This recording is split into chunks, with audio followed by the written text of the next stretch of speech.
Good morning everyone. My name is Keshav Tiwari. I am instructor global private ITI Moradabad. आज का हमारा topic है safety rules. हमारा टॉपिक है सेफ्टी रूल्स, जिसको हम हिंदी में बोलते हैं सुरक्षा के नियम. अब सुरक्षा के कौन कौन से नियम होते हैं, जैसे हम कोई वर्कशॉप के अंदर जाते हैं वहाँ पे हमको कौन कौन सी सेफ्टी रखनी होती हैं उनके बारे में बताएंगे. ठीक है. सबसे पहले नंबर 1 के अंदर लिखा गया है कि वर्कशॉप में उपयुक्त पोशाक या ड्रेस पहनकर ही जाएं.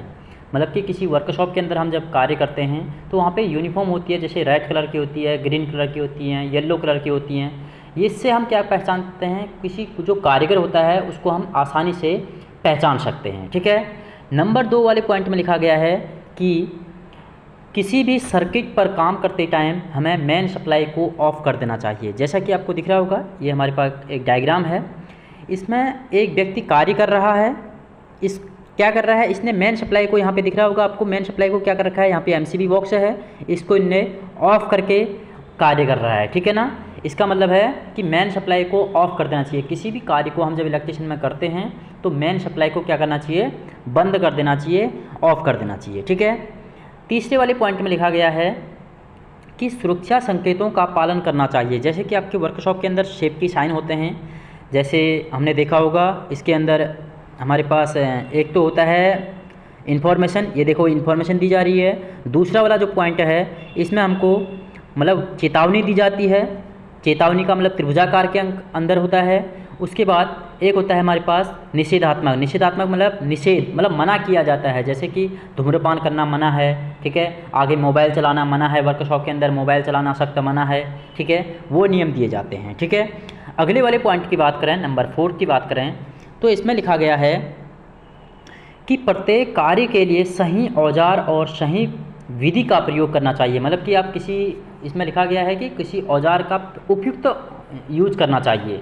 जैसे कि हमको कोई वायर को काटना होता है या छिलना होता है तो हमको इसमें वायर कटर का उपयोग नहीं करना चाहिए. किसका उपयोग करना चाहिए, हमें करना चाहिए वायर स्टिपर का प्रयोग करना चाहिए. वायर स्टिपर होते हैं उनका प्रयोग करना चाहिए. ठीक है.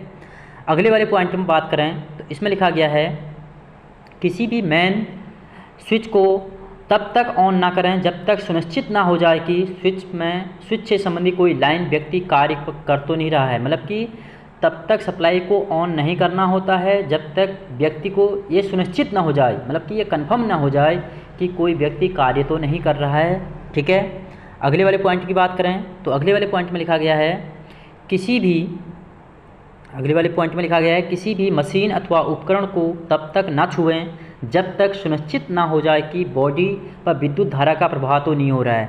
जैसे कि आपको यहाँ पे दिख रहा है कोई व्यक्ति हैं, ये क्या कर रहे हैं, MCB बॉक्स में चेक कर रहे हैं, पर इनको सुनिश्चित है ये सप्लाई को पीछे से क्या करके आए हैं, ऑफ करके आए हैं. तब जाके सुनिश्चित है कि आप सप्लाई इस पर नहीं है, तब जाके अपना वर्क या कार्य कर सकते हैं. ठीक है. अगले वाले पॉइंट की बात करें तो अगले वाले पॉइंट में लिखा गया है विद्युत मशीन अथवा उपकरण पर कार्य करते समय स्वयं को रबड़ सूच या रबड़ की चटाई या सूखी लकड़ी आदि सहायता से संपर्क कर लेना चाहिए. मतलब कि अपने को खुद इंसुलेटेड कर लेना चाहिए. जैसे कि आपको दिख रहा होगा कोई व्यक्ति हैं, ये व्यक्ति ओवरहेड लाइन पे कार्य कर रहे हैं. ओवरहेड लाइन पे कार्य कर रहे हैं तो इनने रबड़ सूच के जूते भी पहने हुए हैं और सिर में हेलमेट भी पहना हुआ है सिर में, और अपना काम कर रहा है. ठीक है. मतलब कि अपनी पूरी सेफ्टी कर रखी है. आगे बात करते हैं.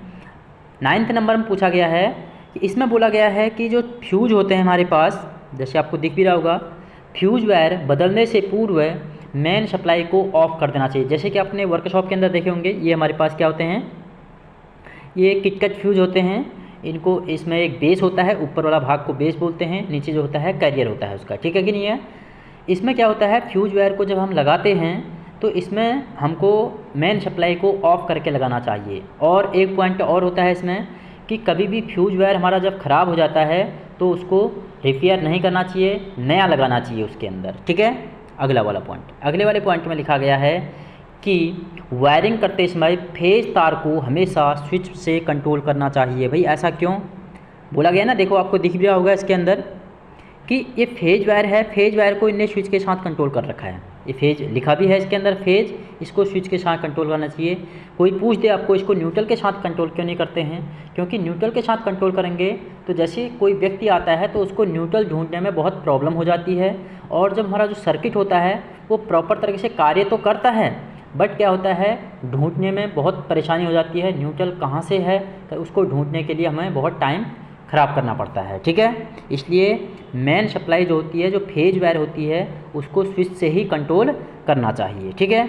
आगे बात करते हैं। आगे लिखा गया है कि चालू लाइन पर कार्य करते समय इंसुलेटेड औजार और हैंड ग्लव्स सदैव लगाना चाहिए। जैसे कि आप किसी वर्कशॉप के अंदर कार्य करते हैं तो यहाँ पे आपको दिख रहा होगा ये टूल्स हैं, इंसुलेटेड टूल्स रखे हुए हैं। मतलब इंसुलेटेड का मतलब इनके ऊपर क्या चढ़ा है, पीवीसी चढ़ा होता है। पीवीसी की फुल फॉर्म क्या होती है, पॉली विनाइल क्लोराइड होती है। ये क्या होता है, इंसुलेटेड होता है, इससे विद्युत का झटका नहीं लगता है, इसलिए इनको हमेशा इंसुलेटेड रखना चाहिए। ये इससे इसमें कहीं पे कट लगा हो या कहीं से कट गया हो इसका पीवीसी, तो विद्युत का कार्य करते समय व्यक्ति को इलेक्ट्रिक शॉक लग सकता है, बिजली का झटका लग सकता है, ठीक है। इसलिए इनको इंसुलेटेड ही करना चाहिए। अगला वाला पॉइंट, अगले वाले पॉइंट में बोला गया है पोल या टावर पर कार्य करते समय सेफ्टी बेल्ट का यूज करना चाहिए। कि जैसे कि आपको यहाँ पे दिख रहा होगा सेफ्टी बेल्ट का यूज़ कर रखा है इन व्यक्ति ने, यहाँ पे क्या कर रखा है, सेफ्टी बेल्ट लगा रखी है। क्यों लगाना चाहिए, क्योंकि हम जब टावर पे या किसी पोल पे चढ़ते हैं तो सेफ्टी बेल्ट क्या होती है, हम सेफ्टी बेल्ट जब पोल के ऊपर डाल देते हैं तो हम दोनों हाथों से कार्य कर सकते हैं, इसलिए हमको सेफ्टी बेल्ट लगाना अति आवश्यक होता है, ठीक है। अगले वाले पॉइंट में बात करें। अगले वाले पॉइंट में लिखा गया है किसी भी विद्युत उपकरण को विद्युत स्रोत से, मतलब स्रोत मतलब सप्लाई से संयोजित करने, संयोजित मतलब जोड़ने से पूर्व सुनिश्चित आवश्यक कर लेना चाहिए कि पूर्ण रूप से सप्लाई ठीक है, सप्लाई देने योग्य है और उसके धात्विक भाग पर अर्थ किया जाना चाहिए। जैसे कि आपको यहाँ पे वीडियो में दिख रहा होगा, यहाँ पे इन्हें क्या कर रखा है, अर्थिंग कर रखी है।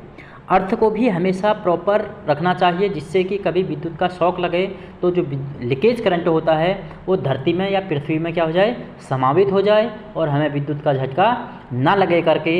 यही हमारे पास जो सेफ्टी रूल्स होते हैं, ये हमारे पास सेफ्टी रूल्स बताते हैं कि सुरक्षा के नियम हमारे पास कौन कौन से रखने होते हैं, उनके बारे में बताया गया है, ठीक है। अगला जो हमारे पास नेक्स्ट टॉपिक होगा, नेक्स्ट टॉपिक है हमारे पास सेफ्टी साइन। अब सेफ्टी साइन कौन कौन से होते हैं उनके बारे में आपको नेक्स्ट वीडियो में बताऊंगा कि सेफ्टी साइन कौन से होते हैं।